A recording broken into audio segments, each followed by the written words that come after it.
Hello and welcome everyone to Infinity Learn by Sri Chaitanya. I'm Ravindram. I'm going to discuss your physics portion of LTC AIMS examination weekend test 19. Okay, so let's begin with question number 1. Question number 1 says when the current through a solenoid increases at a constant rate. Current through a solenoid increases at a constant rate, that means whatever it is, di by dt is constant, right? Because rate of increment is constant. So what about induced current? See, induced EMF will be minus L di by dt.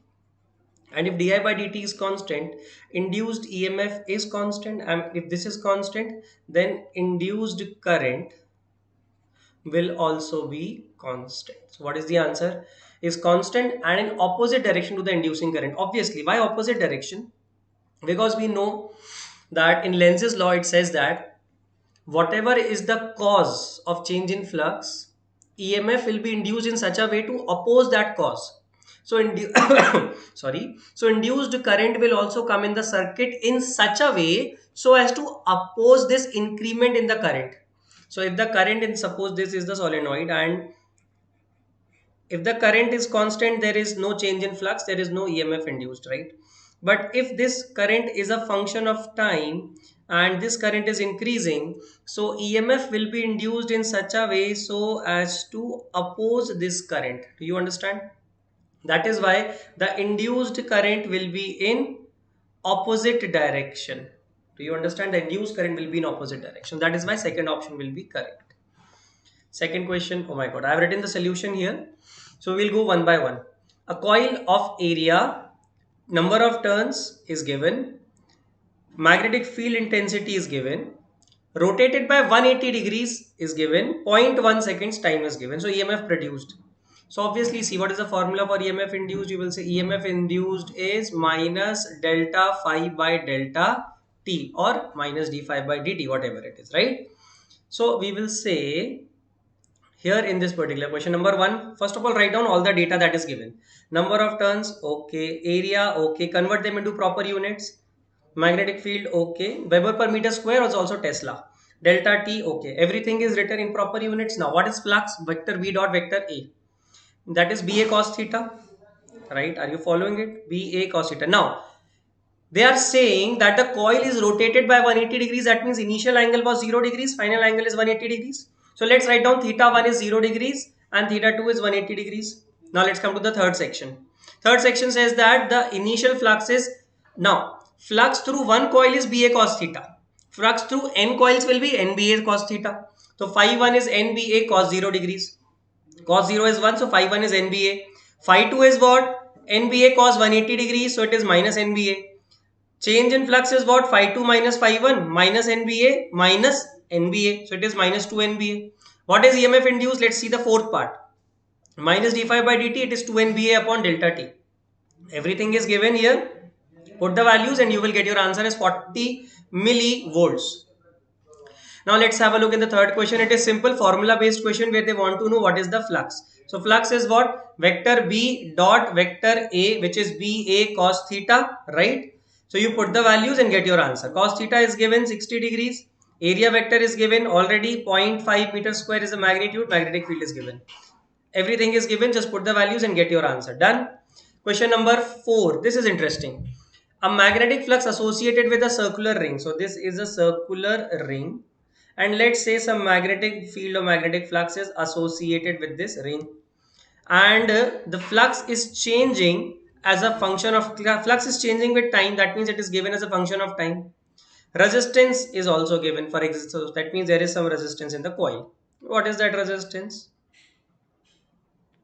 10 ohms it is given, already given that the resistance is 10 ohms.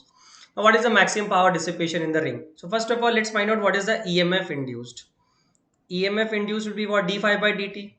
Magnitude wise differentiated, V is 4 minus 2t. Now time cannot be negative, right? So what is the maximum value of V?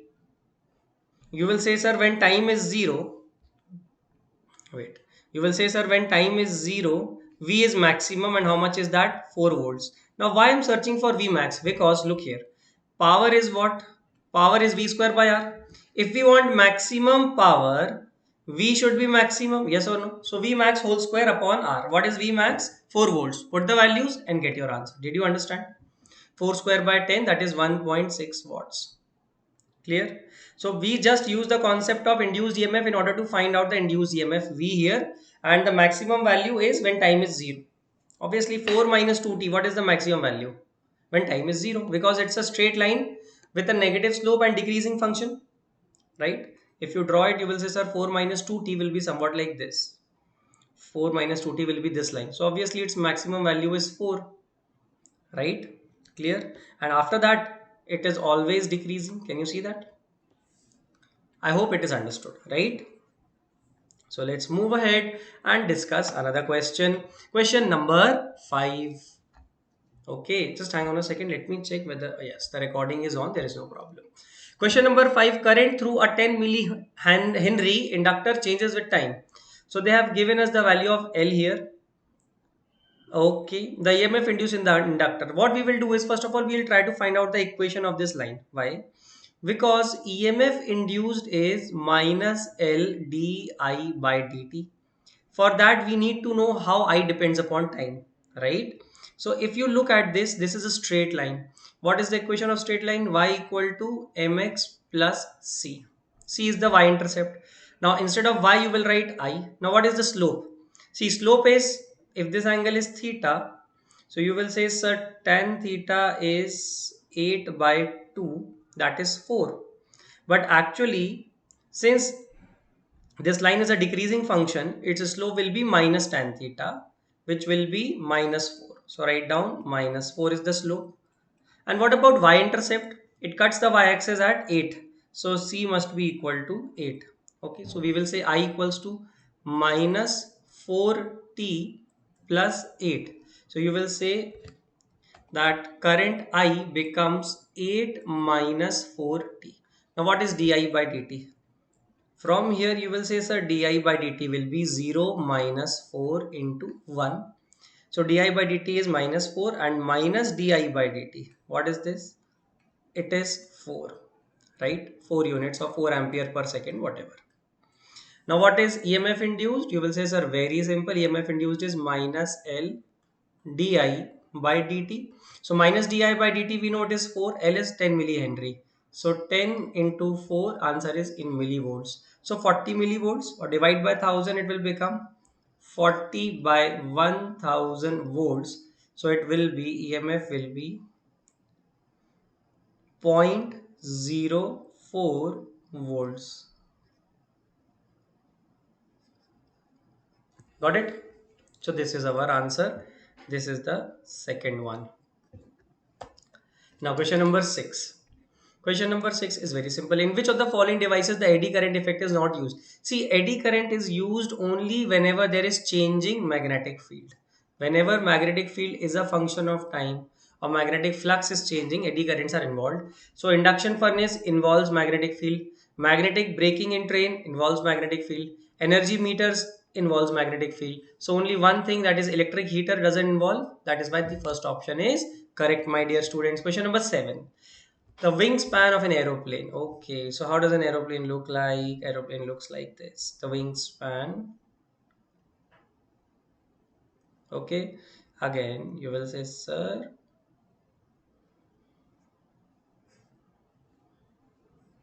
this is how it looks like. Okay, so this is an aeroplane. So what is the effective wingspan?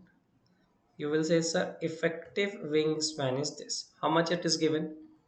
Let's write down. This is 20 meters. So length is equals to 20 meters. Got it? Now what else they want? It is moving in uniform magnetic field. So what is the vertically downward magnetic field here? That is 5 into 10 to the power minus 5 Tesla. Velocity is given 360 kilometer per hour. Please convert it into meter per second. 5 by 18 meter per second. 18 twos are, okay, 18 ones are, 18 twos are 36. 20 into 5 is 100. 100 meters per second. Do you understand this? Now, what is the induced EMF? You will say, sir, anybody can say, sir, anybody, even you know. BVL. So what is B?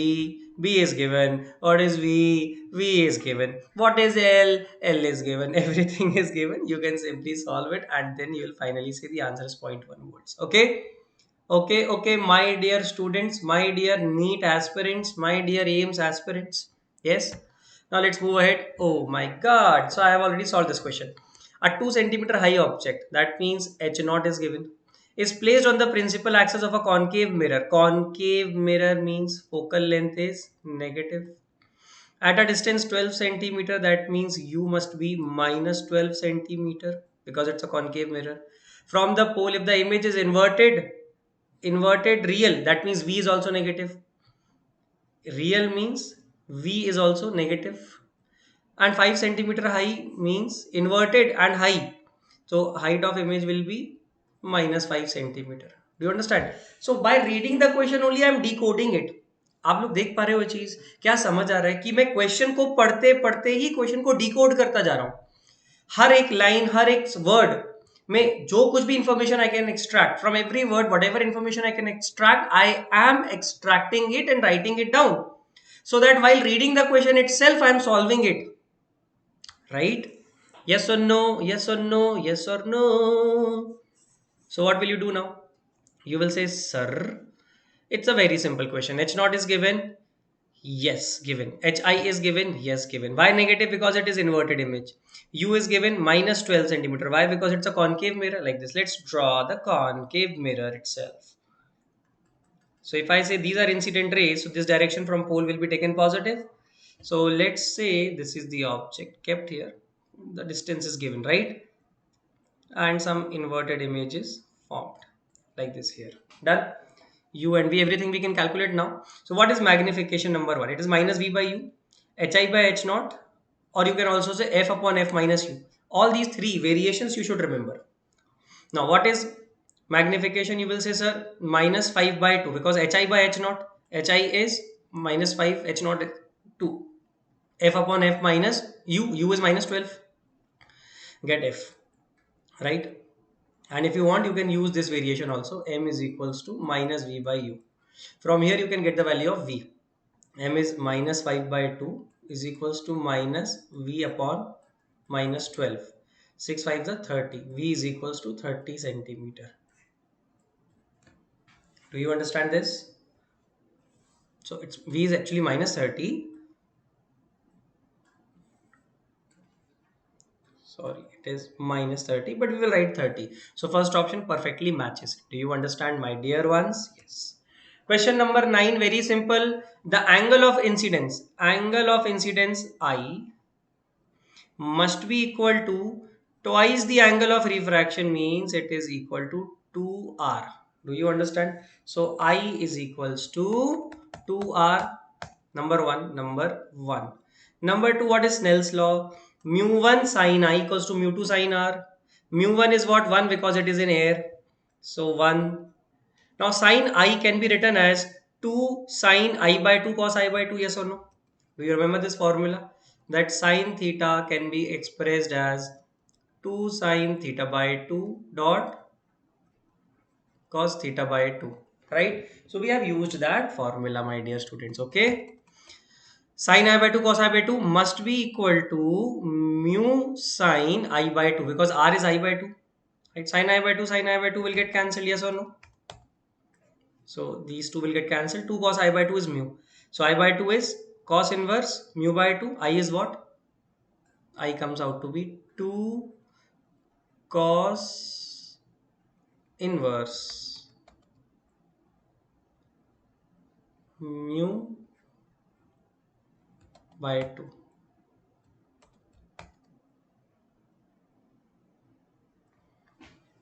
Got it?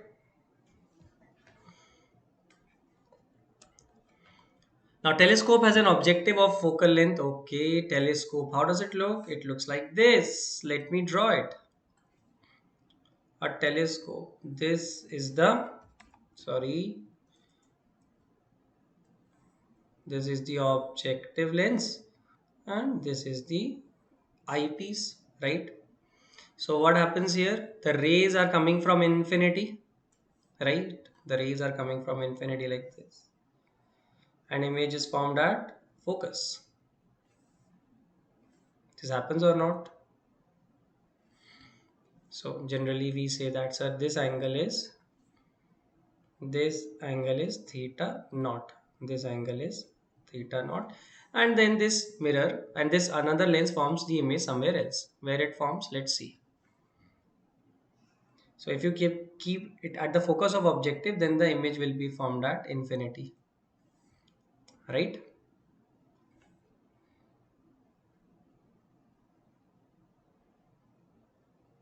Like this. Okay, image will be formed at infinity if this distance is f naught and this distance is fe. Then in this case, magnifying power is f naught by fe, right? So put the values and get your answer. So if you're observing it from here, you will say that, so the image will be formed at infinity like this.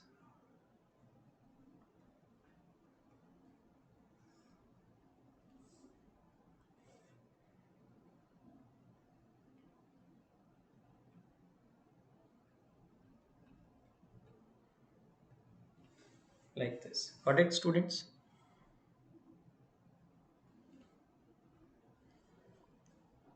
So image object is observed from infinity and image that we see is also at infinity, but a magnified image. Why? Because this angle theta increases now. So this theta is greater than theta naught. That is why it is magnified. Do you understand? So if you put the values 100 by 5, it is 20. So answer is 20 centimeter. Clear everyone? Now here, the length of the telescope in such situation. See, same question they have asked, but in a different manner. They have given that the length of the telescope is 105 centimeter. Length is this portion. Length means this much. The distance between objective lens and eyepiece. This is termed as length, right? So for normal adjustment, that means when the image is formed at infinity, L becomes equal to F naught plus Fe. So same question is given in a different way in 11th question. So here the length of the telescope is 505 centimeter. This is given number one. Number one is done. Then number two, magnifying power for normal adjustment will be what? F naught by Fe. They have given the magnifying power of the telescope when it is in normal adjustment is 20. So FO by FE is given 20. So from here we say F naught is 20 FE. Then fourth equation we will say F naught plus FE is 105 centimeters. So instead of F naught you will write 20 FE plus FE is 105 centimeter. 21 FE is 105 centimeter. FE becomes 5 centimeter. F naught becomes 100 centimeter. Yes. After solving this, now they are asking you find the magnifying power. What is the magnifying power of the telescope when the final image is formed at least a distance of distinct vision? That means this is for near point adjustment.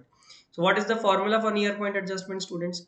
It is this f naught upon fe into 1 plus fe by d into 1 plus fe by d. Now you put the values, you will get your answer as 24. Got it, students? Is that simple? So same telescope was being used here, and for normal adjustment, what is the power? For normal adjustment in this question, the power was 20, and in this question for near point adjustment, it is 24. That means this is the maximum magnification that we can do. Okay, students, I have also uploaded a video on this particular topic, right? A simple magnifying glass and a simple microscope on Infinity Learn JEE YouTube channel. Okay, so in case you want to study this concept in a better format, you just I would really appreciate if you go and watch that video. Okay, so I'll ask them to put a link in the description in this of this video, but do go and watch that video. It is very nice. Okay, and it is very uh, easily, I've explained the things very easily there, how we can use a magnifying glass to magnify the size of an object that we are perceiving, right? Anyways, question number 12, a terrestrial telescope. See, the problem is in the telescope the image is inverted. Can you see that? In a normal astronomical telescope the problem is image is inverted. So if you are looking at sun or moon or any planet, then the inverted image will work. There is no problem. That means if you are seeing a star like this, or if you see a star like this, doesn't matter, because even its inverted image,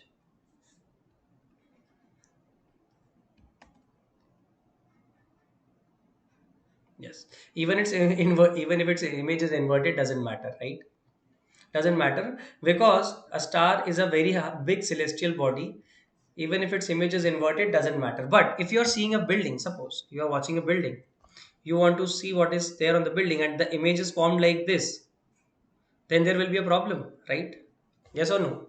Then there will be a problem. So suppose a military personnel is using a sniper, and he wants to take a headshot, but the image is inverted, then what will happen? He will end up taking a leg shot, right? He will think that I'm pointing towards head, but it will go and hit his leg, right? So instead of taking a headshot, he will end up taking a leg shot. So that is why this problem needs to be sorted out in case of terrestrial telescope. But in case of astronomical telescope, even if the image is inverted, there is no problem. Now let us see what happens here. So what we do is, there's a simple solution. We use another lens in between, right? Already know that. Suppose this is the eyepiece. Sorry, this is the objective. So we use another lens in between, okay? The objective and eyepiece.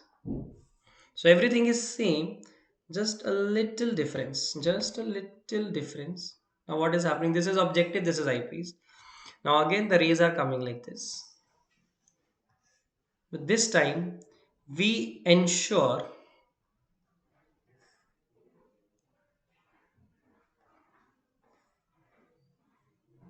okay, that image becomes inverted in equal size here. See.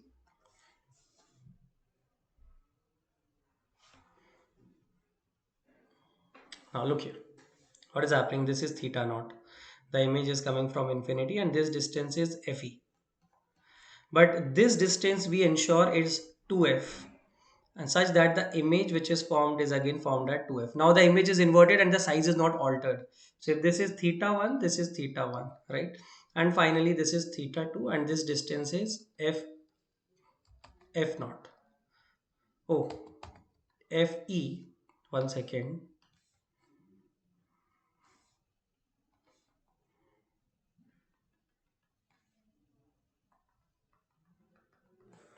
One second. F naught, fe, this is eyepiece, this is objective. Okay. So this is how, and this is the observer is seeing the image at infinity, right? He sees that the image is formed at infinity.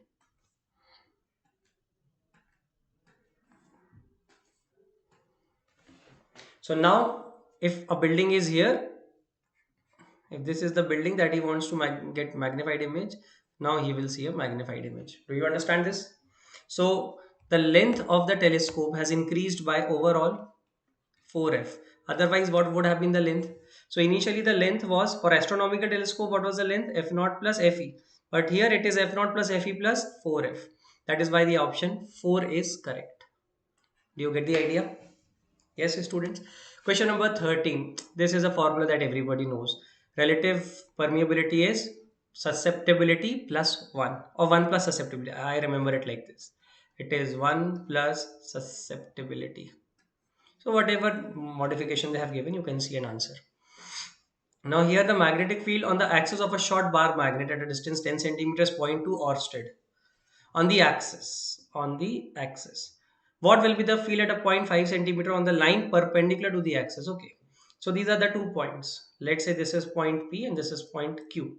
So what is magnetic field at point P? It will be B1, that is mu naught by 4 pi into 2m, 2 into magnetic moment upon r cube, right? Now what about B2? B2 you will say it is mu naught by 4 pi, as you can see, mu naught by 4 pi into m by r by 2 whole cube, because this distance is r by 2. Now things are given. Now you take the ratio B1 by B2. It is zero point 0.2 by x, zero point 0.2 Orsted upon x. We don't know the magnetic field at B2, so let's call it as x. Take the ratio, solve it, x becomes 0.8. Okay. This was a formula based question, that's why I didn't explain much. Here, a magnetic needle lying parallel to a magnetic field requires W units of work to turn it to 60 degrees. So initially it is at an angle 0 degrees. That means it is kept like this. Its north and south pole, that is its magnetic moment, is kept parallel to magnetic field. So initially the angle is 0 degrees, right? Now you have to turn it by 60 degrees. The torque required to maintain the needle in this position. So first of all, we, because nothing, no information is given. They have given magnetic moment? No. Have they given magnetic field? No. But they have given how much work is done in rotating it through 60 degrees. So first let's use this formula. Work done is mb into cos theta 1 minus cos theta 2. Put the values. Work done is mb by 2. Right? So what is mb? It is 2w. From here we can say what is mb? 2w. So now torque. Let's come to torque. So torque is vector m cross b, that is mb sin theta. So we will say sir torque is equals to mb is 2w into sin 60. Sin 60 is root 3 by 2. Answer is what?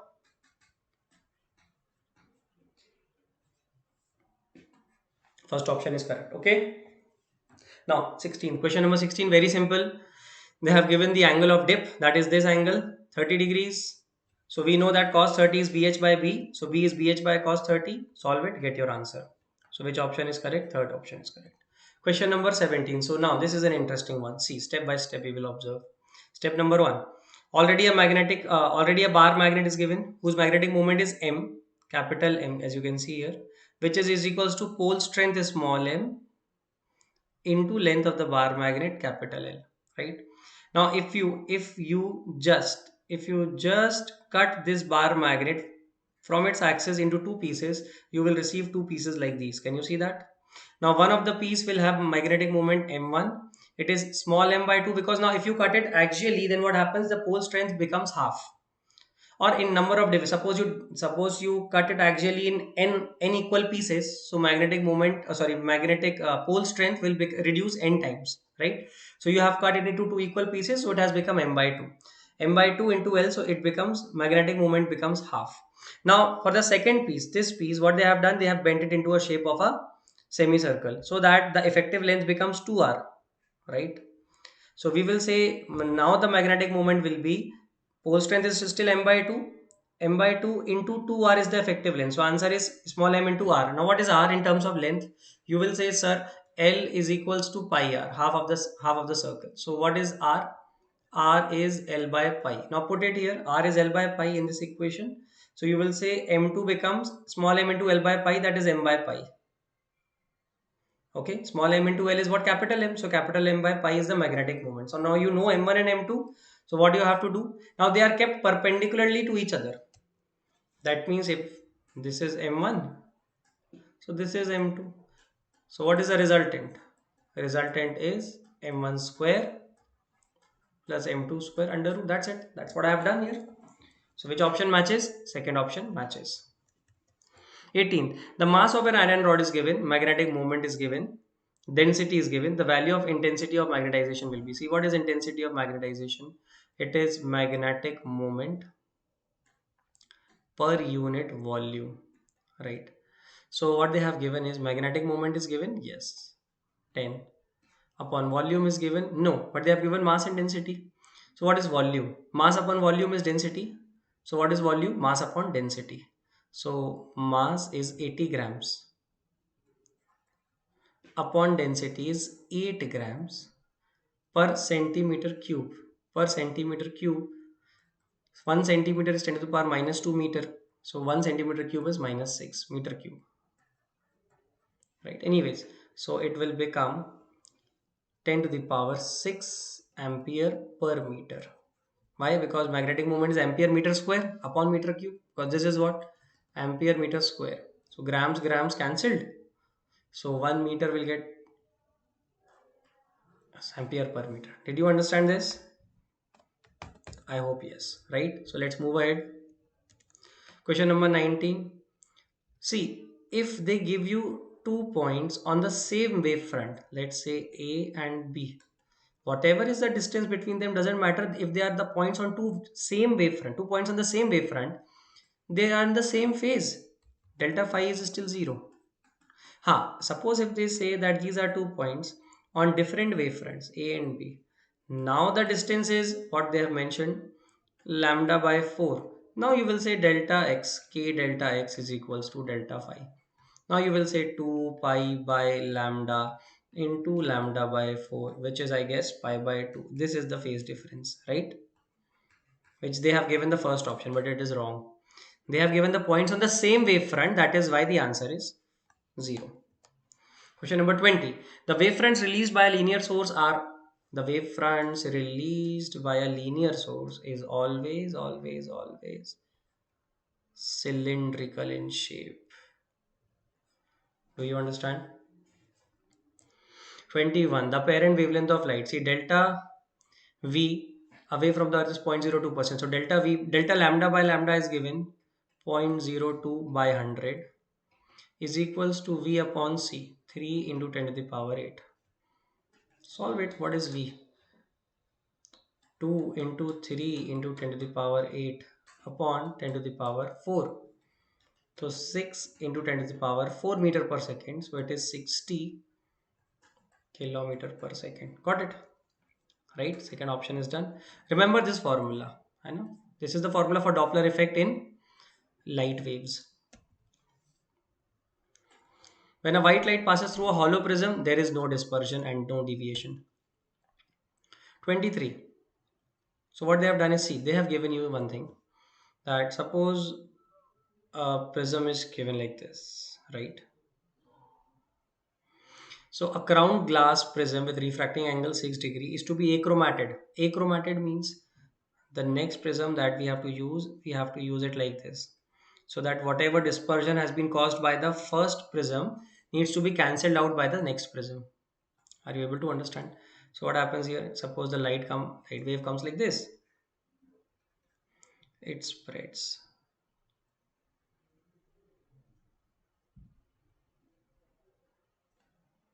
So what they want is, there might be deviation, but there should not be any dispersion. So no dispersion. Achromatic combination means, achromatized means no dispersion. So whatever is the dispersion due to first prism should be cancelled by the next prism.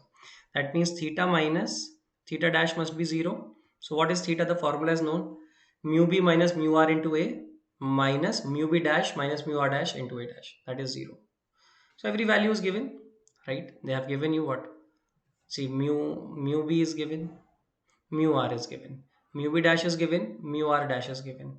Refracting angle a is given. What do you need to find out? A dash. Solve it, you will get answer 3 degrees. Got it? 24. A plano concave lens is made of a glass of refractive index 1.5. So refractive index of the lens is 3 by 2. If the radius of the curvature of the curved face is 50, that means this radius is 50 centimeter. Generally we take this as first surface, so this is R1 and this is R2. So R1 is infinite because it's a plane surface. R2 is plus 50 centimeter because it is in this direction, right? So 1 by f is, we know the lens maker formula. 1 upon focal length is mu of the lens upon mu of the medium minus 1. This is the formula, right? 1 by f is mu of the lens upon mu of the medium minus 1 into 1 by R1 minus 1 by R2. Just put the values, get your answer. You know the focal length. Now the formula of power is very simple, 100 upon f in centimeter. Focal length is minus 100 centimeter. Put it, answer is minus 1 diopters. That's all. Got it?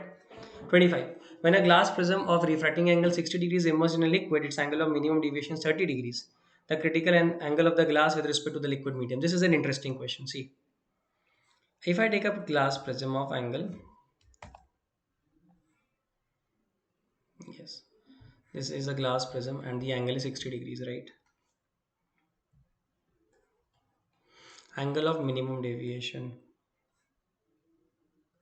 This is how the minimum deviation looks like. Right, when a glass prism of refracting angle 60 degrees immersed in liquid,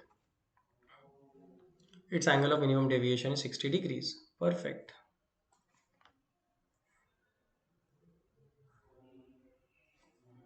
Okay, so this angle is I, this angle is also I, this is R, this is R, right? Immersed in a liquid. So let's say that the refractive index of the liquid is mu L and refractive index of the prism is mu P, right? So you will say mu L into, acha, before applying that, let's understand few things. What they have given, A is 60 degrees. Delta minimum is also given. How much is that? 30 degrees. So we know that I plus E is A plus delta. And in case it is minimum, I is A plus delta minimum upon 2. So I is 45 degrees. Got it? Now what is R? See, R is A by 2. That is 30 degrees. Now using Snell's law, you will say mu of the lens into sine of I is equals to mu of the prism into sine of R. So mu of the lens into sine 45 is 1 by root 2. Mu of the prism into sine 30 is 1 by 2. Right? So you will say that, sir, mu of lens upon mu of prism is 1 upon root 2. Now this is your equation number 1. Do you understand this? After this, now what will you say? You will say, sir, now it is very simple. Critical angle of incidence. See, when the light is going from denser to rarer medium, so prism is denser and the liquid is rarer. So we will say critical angle is sine inverse. Always remember mu of the rarer upon mu of the denser. So here, who is denser? You will say, sir, denser medium is prism. So mu of the lens upon mu of the prism. So mu L by mu P is 1 by root 2. Already we know. So C becomes sine inverse 1 by root 2. So C becomes 45 degrees. So this was an interesting question, yes or no? Right? I hope you understood. This was a very interesting question. Why? Because it involved all the concepts. It involved the concepts of Snell's law. It involved the concepts of critical angle of incidence. It involved the concept of minimum angle of deviation of the prism. That is why I love this question. This is a very, very nice question. This is an amazing question, right? I need to stop using very, very, because it's very, very boring. An eye specialist prescribes spectacles having a combination of convex lens of focal length 40 centimeter and contact with a concave lens of focal length. Power. Simple. What is the power of the lens? 100 upon f1 in centimeter plus 100 upon f2 in centimeters. So what is f1? Is a convex lens. So plus 40. What is f2? A concave lens minus 25. So it is 2.5 minus 4, that is minus 1.5 diopters. Got it? Now question number 27. Again, so this is a very simple question. They have shown that through prism A, B, C are identical prisms. If A, there's a minimum deviation delta M. So what is the deviation after all this combination? See, the deviations of A and B will get cancelled out. So net deviation will be deviation through A plus deviation through B plus deviation through C. So deviation through A is delta M, right? Deviation through A is delta M and deviation through B is minus delta M. So they will get cancelled. So ultimately deviation through C will remain, that is delta M. That is why option 3 is correct. Question number 28. This is an interesting question. See, students. Oh, sorry. Suppose I take two rods here. Or let me take single rod only.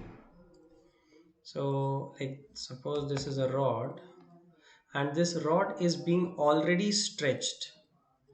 It is already under tension and it is some stress, strain, whatever is there. Okay, right?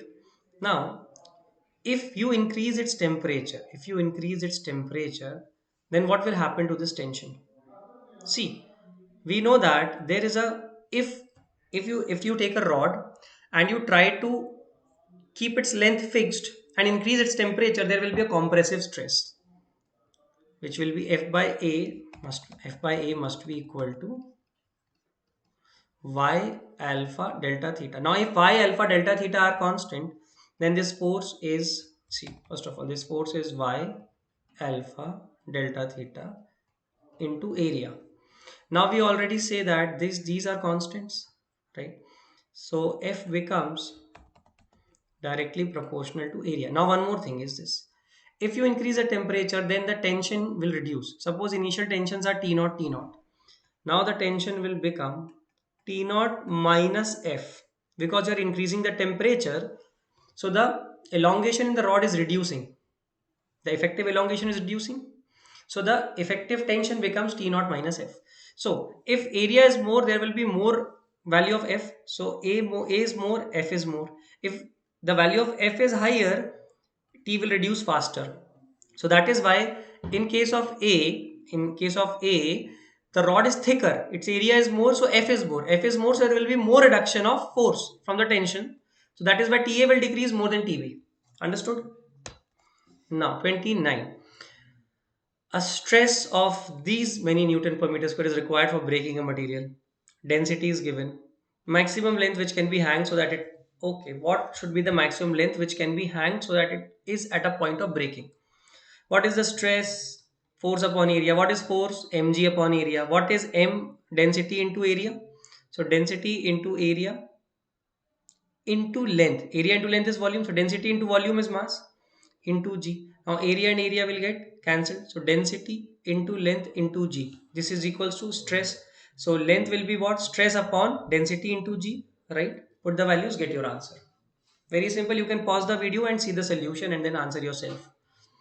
Answer it yourself. Now what is Poisson's ratio? It is lateral elongation upon longitudinal, sorry, lateral strain upon longitudinal strain.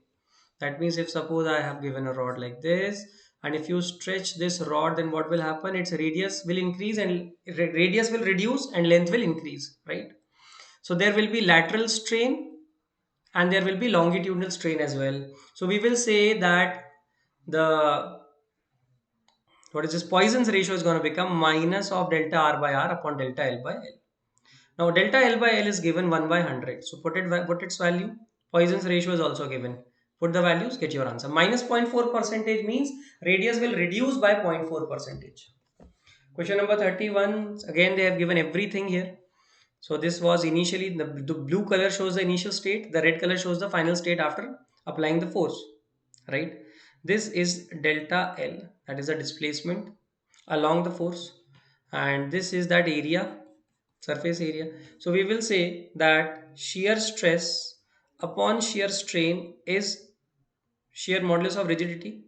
So F is given, area is given L square, L is given, delta L is given, theta is delta L by L. Everything is given. Just put the values and get your answer, right? First option will come out as your correct answer. Okay, so when a block of mass capital M is suspended by a long wire, so this is already a long wire capital L shown to you. Now, if a block small, that can you see this block? If this block is suspended, the length increases by small l, right? This is actually delta L, right? Small l. Now you will say, what is the energy stored? So energy is what? Half into stress into strain into volume, because half into stress into strain is energy density. Into volume will give you actual energy. So half into what is the stress? Mg by A. What is the strain? Delta L by L. What is volume? Area into length. Put every value. The answer is half mgl. Fourth option is correct. Got it? Simple. 33. Young's modulus of brass and steel are respectively a brass wire and steel wire of same length. Same length are extended by 1 mm under the same force. Same length, same L, same delta L, same F. Okay. So we know that F upon A is equals to Y into delta L by L. Now you will say, sir, you will say, sir, Y is equals to F into L upon delta L into 1 upon area. So Y is inversely proportional to area, and area is what? Pi r square. So other things are constant, no? So you will say, sir, Y is inversely proportional to r square. So we can say y1 upon y2 is r2 upon r1 whole square. Put the values, get your answer, right? Y1, y2 are given. Now you can have the relationship between r1 and r2 from this equation, right? A body subjected to strain a lot of times does not obey Hooke's law due to, see, a body is not obeying Hooke's law because no yield point, breaking stress, no, body is not obeying the Hooke's law from the very beginning only. What is Hooke's law? Hooke's law says that stress is directly proportional to strain, right? So that this graph becomes a straight line. So this graph is almost a straight line initially, and then it is like this. Afterwards, it is like this. It breaks here, right? But when elastic fatigue occurs, when elastic fatigue occurs, then the problem is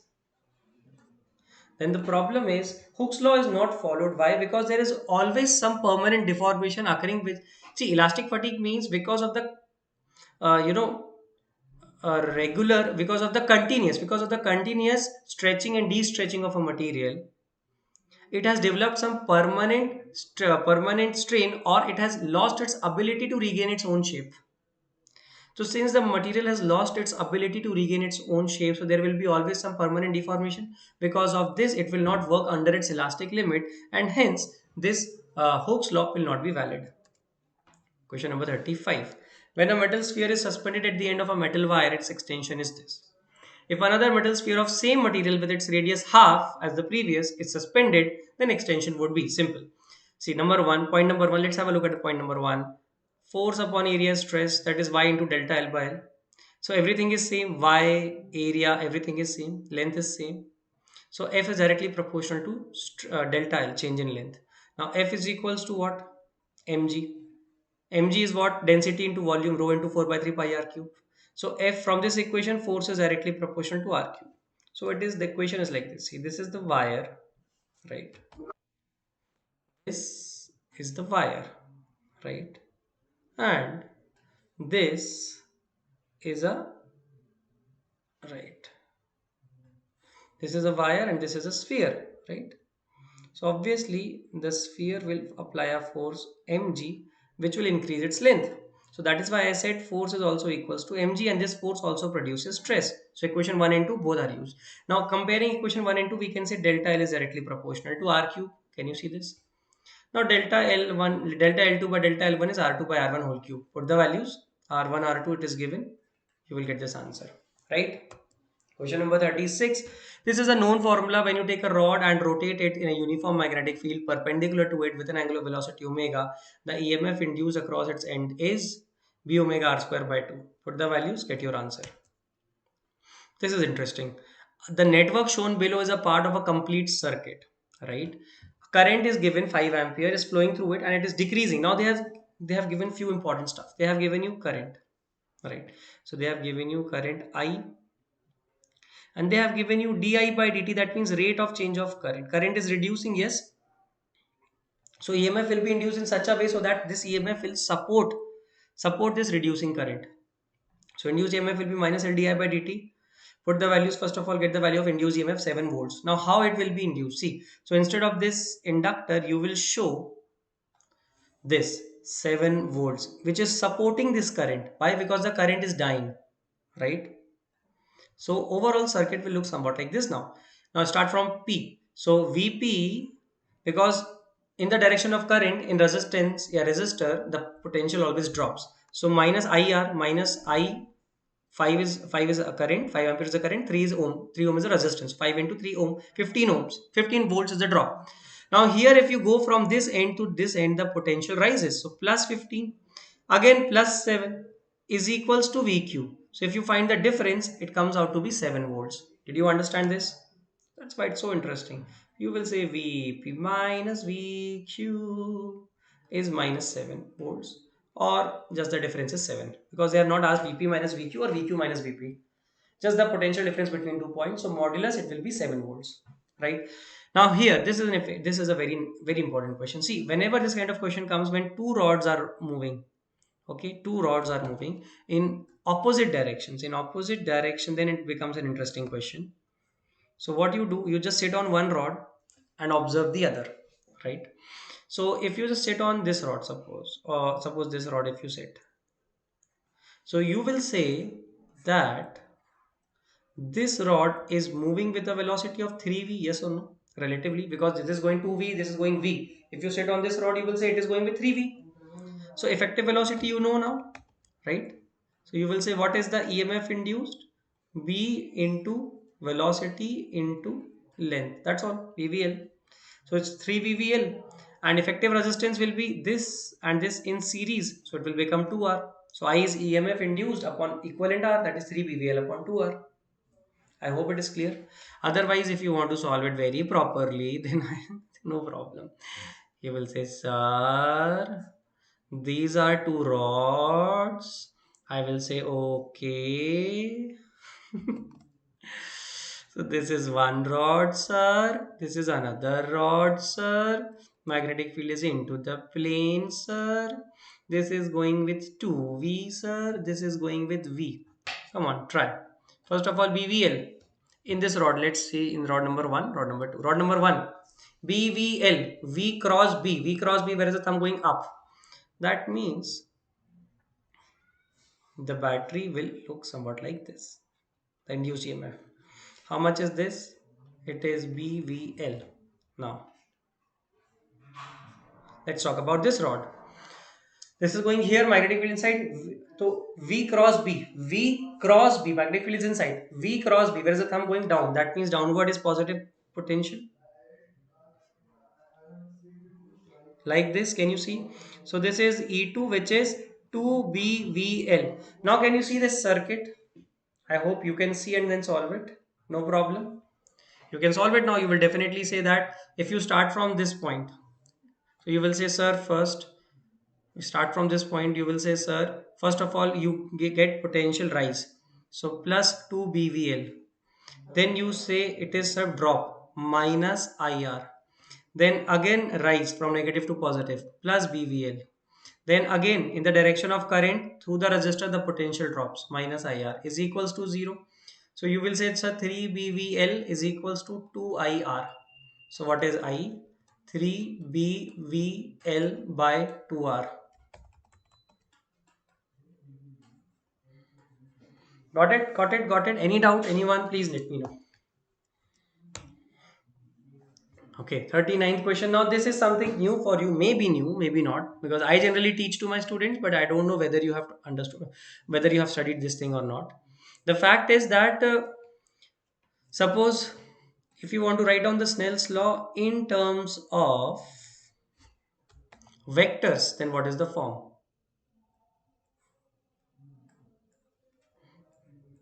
So you should write like this. You'll say, sir, this is what? This is your UA cap. That means this is incident ray. So a unit vector along incident ray. UB cap, this is incident vector. Sorry, this is a unit vector along refracted ray. This is angle of incidence. Let's say I, and this is angle of refraction R. And we need a vector along normal also, like this. Which vector? Unit vector. Let's say n cap. So Snell's law will be like this. Mu A times UA cap cross n cap must be equal to mu B times, mu B means refractive index of the media, second medium, is equals to UB cap cross n cap. See why I'm saying, see, it is what? It is mu 1 sine I must be equal to mu 2 sine R. Yes, we want to get sine. How do we get sine in terms of vectors? Using the cross product. So that's why I say UA cap cross n cap. What will be this? This will be U modulus wise. UA, U magnitude of UA is 1, right? So 1 dot 1 into sine of angle between them, that is I. Do you understand? So by doing the cross product, we can get sine here. So that is the magic. That's all. Just apply this and get your answer. I have solved it for you also, no problem. You can pause the video and see the solution and then get your answer. Question number 40. An aged person uses glasses of power plus 3 diopters To read a book at a distance 25 centimeter. His near point is at. Okay. So he is having problem of what? Far sightedness. So his vision has shifted far away from him. That means usually we can see clear up to 25 centimeter, but the person suffering from hypermetropia or far sightedness cannot see, his near point actually shifts away from him. So what is that new near point? We don't know. So let's call it V. So first of all, let's write down what is power, 100 upon F. From the information of power, we get the information of focal length, which comes out to be 100 by 3 centimeter. Right now, V, that means image distance. So what is happening here? The image is formed at the new near point. Remember this case. Image is formed at the new near point, and object is kept at near point, that is minus 25 centimeter. So U is given minus 25, F is positive 100 by 3 because it's a converging lens. So put the values here in the lens formula. After solving, you will get V as 100 minus 100 centimeter. That means the new near point is 100 centimeter. That means you can see clearly up to 100 centimeter, not closer than that. 41. If the focal length of objective and eye lens are, so focal length of objective lens is given, eyepiece is given. Okay. Respectively, and the object is put 1.25 centimeter away from the objective lens. So U naught is also given. So number one, F naught, see, let me show it to you. F naught is given, Fe is given, U naught is given. Now the magnifying power of the microscope is, so, and the final image is formed at infinity. That means it's normal adjustment. So M infinity for this compound microscope is what? Linear magnification of the objective lens into D upon Fe. Do you understand? Into D upon Fe, like this. Got it? Now, first of all, you find out the linear magnification M naught. So this formula will work, F naught upon F naught plus U naught. For objective lens, linear magnification will be this. Put the values. U naught is minus 1.25, that you have to remember. So it comes out to be minus 24. Now put M naught in this formula, and definitely you will get your answer, minus 200 or 200. Got it? Question number 42. We have already discussed this kind of question in the previous papers also. Two magnets are held together in the vibration magnetometer and are allowed to oscillate. So what is the formula for their frequency? F is equals to 1 upon 2 pi into root over mv by I.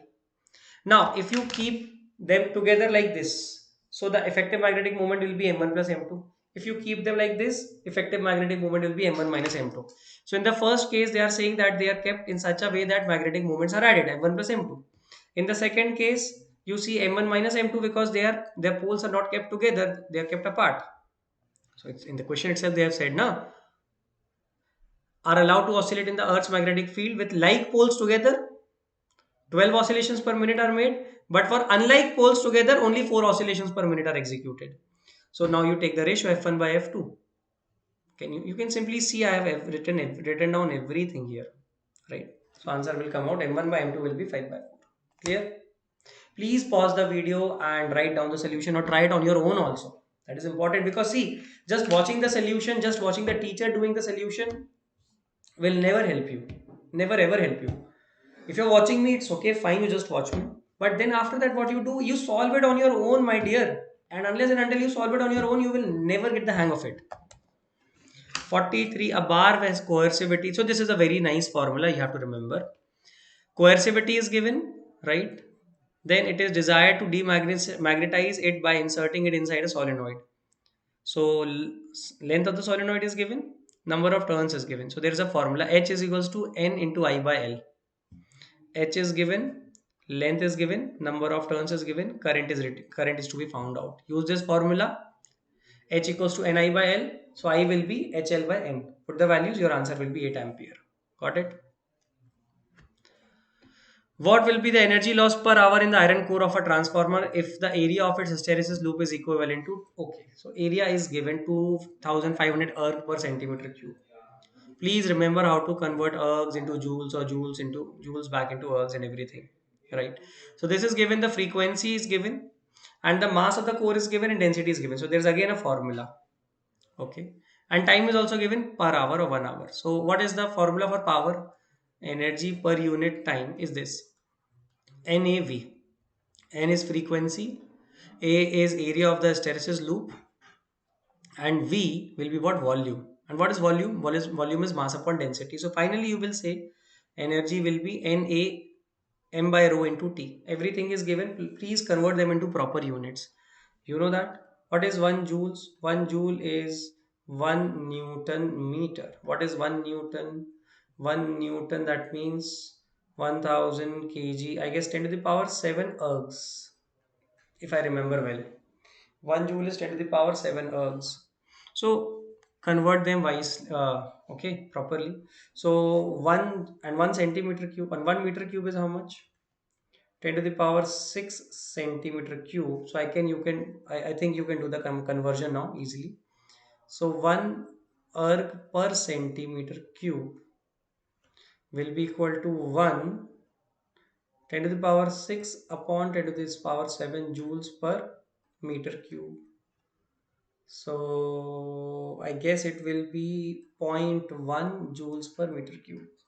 So 1 arc per centimeter cube is zero point 0.1 joules per meter cube. So it will become 2500 arc per centimeter cube will become 250 joules per meter cube. Now everything else is given in proper units. You can place the values and solve them. Again the same kind of question. A star is moving away. Now the velocity of the star is given. Velocity of light is given. Lambda is given and they want delta lambda. I guess you can do it. Delta lambda by lambda is V by C. Doppler effect in light. Told you this formula. Put the values properly. You will get the answer 1.9 angstrom. Okay. Pause the video and see the solution in case you don't understand. Now, same type of question. A prism is made up of a material of refractive index root 3. The angle of prism is given A. The angle of prism is given A. If the angle of minimum deviation is equal to angle of prism, that means they have given A and delta. So mu is given number 1. Let me write down. Yes. Mu is given. Delta minimum is equal to A. So we have this formula. I plus E is equals to A plus delta. And in case of minimum deviation, E is equals to I. So we will say I plus I is A plus delta minimum. So delta minimum is equals to A. So 2I equals to 2A. I equals to A. I equals to A and R we already know during minimum deviation it is A by 2. Now use Snell's law. Sin I, because outside is air, so 1 sin I is equals to mu sin R. Put the values. Sin A, instead of I you put A, root 3 times, mu is root 3, sin of, instead of I you write A by 2, right? So sin A will become, sin A is root 3 sin A by 2. Now you can open sin A as 2 sin A by 2 cos A by 2. So sin A by 2 and sin A by 2 LHS RHS will get cancelled. Only the thing that is remaining is 2 cos A by 2, which is equals to root 3. Now you solve it further. Right, from here if you solve it, definitely you can get the answer. Now here for question number 47, they have applied the force here, students. They have applied the force here. Sorry. These are the forces shown to you. Right. Now you don't want the stress to be, and you don't want to find out the stress at these ends. Instead, you want to find out the stress at a cross section somewhere in between. Right, so I have drawn this diagram here, as you can see. See, the force F will be same everywhere in the wire, it will get transmitted everywhere. So if I talk about this cross section PQ, the force will be F like this, but we want the normal stress. So what we have to do, we have to take this component F cos theta. Can you see? The normal stress will be generated by this component F cos theta. So we will say F cos theta upon this area also we don't know. So if this area is A, so what will be this area? A by cos theta. So stress will be force, which is F cos theta, upon perpendicular area, which is A by cos theta. So it becomes F by A cos square theta. Understood? 48. See, the delta minimum formula is actually mu relative minus 1 into A. Now what is mu relative? Mu relative is actually mu of the prism upon mu of the medium. So I guess firstly the prism is used in air. So delta 1 will be 1.5 upon 1 minus 1 into A. Delta 2, that means next time it is used in another medium. So it is 1.5, that is the refractive index of the prism upon refractive index of the medium, which is 4 by 3 minus 1. Now if you put every value, so delta 1 by delta 2 becomes 4 and then delta 2 becomes 1 degrees on solving. Do you understand? Question number 49. Again, same question, no problem. This is R1, this is R2. R1 is measured in this direction, R2 is measured in this direction. So R1 is taken negative, R1 is taken minus R, R2 is taken plus R. Do you understand? Now what you need is, you want to find out, first of all, we'll start from here. We'll start from here and we will say that R1 is equals to, we will say that R1 is equals to minus R, R2 is equals to R. So 1 by R1 minus 1 by R2 will become minus 2 by R. Right? 1 by R1 minus 1 by R2 will become minus 2 by R. This is understood. So 1 by F1, now put it. 1 by F1 is what? Medium, refractive index of the lens upon refractive index of the medium minus 1 into 1 by R1 minus 1 by R2. That is minus 1 by R. Anyways, for the second time, 1 by F2 will become equal to refractive index of the prism, that is 1.5, upon refractive index of the medium, that is 1.75, minus 1 into 1 by R1 minus 1 by R2. Put every value and you will get this answer. Got it? Very careful that in case of a concave lens, R1 is taken minus R and R2 is taken plus R. Right? And since the answer is positive and if focal length is positive, the lens is converging in nature. A rubber cord catapult has cross-sectional area. So cross-sectional area is given, initial length is given, delta L is given, everything is given in this question. So they have given you area, length, delta L, mass, right? Young's modulus, everything is given. What they need is velocity, speed. So we will say kinetic energy gained by the stone is equals to the potential energy lost by the rubber, right? So half mv square must be equals to half into, now what is the formula for the energy stored in a stretched wire? There are three four formulae. Number one is half into stress into strain into volume. Number one. Another formula is half into stress square by Young's modulus into volume. Another one is half into Young's modulus into strain square into volume. Do you understand? Now since they haven't given us any information about the stress, so we will use this formula. Half into Young's modulus into strain square into volume. Now put the values, your answer comes out to be 250 meter per second. Thank you so much students for watching this video, and I hope this video has helped you a lot in understanding so many concepts of 3 4 chapters, right? So I wish you luck students. Please practice carefully and please practice with a lot of awareness, right? What you are studying, which concept is important, which is not, what to leave, what not to leave, what is more important, like this. With awareness you study. Okay students, thank you so much and please subscribe to our channel on YouTube. Okay, thank you so much students for watching this video. Tada, bye bye, take care.